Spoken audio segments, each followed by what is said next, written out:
Indianapolis losing this game to the Chiefs when they had their opportunities was them failing to meet the moment.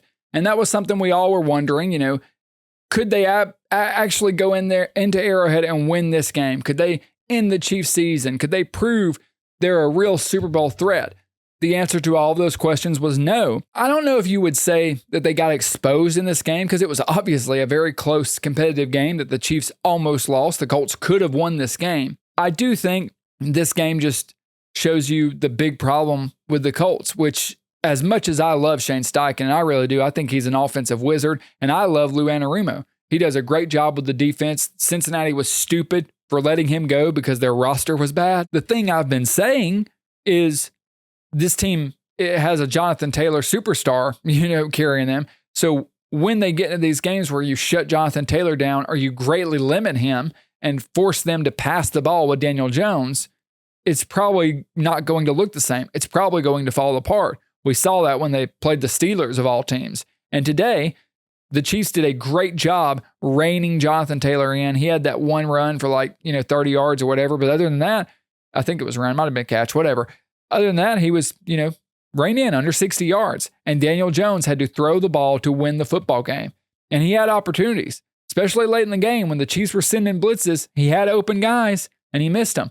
And that's the difference. A lot of people want to compare Daniel Jones to Sam Darnold because of, the resurgence he's having this year. Although Darnold does kind of break down in those big moments, and Darnold definitely has a big game problem, the difference is Darnold is excellent through the regular season. And in this game, Darnold probably would have been dealing.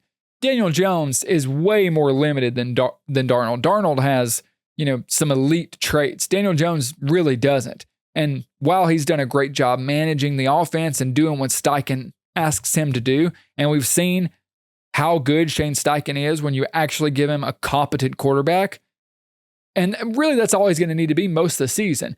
But that's kind of what he is. He's a competent quarterback, in this system. He is a system quarterback. And when you need him to make a play with Chris Jones in his face and deliver that ball, it's going to be a little off. It's just not going to be on the money. And he might have a moment or a game where he's able to do it, but I don't think it's going to be consistent. That's why I just don't view the Colts as a team that can win the Super Bowl, because as good as they are, I can't picture Daniel Jones, hoisting the Lombardi trophy and being like, we did it, because their defense isn't elite. They are operating off of Jonathan Taylor. And when you get into these big games, especially late in the season, Jonathan Taylor will be a huge advantage.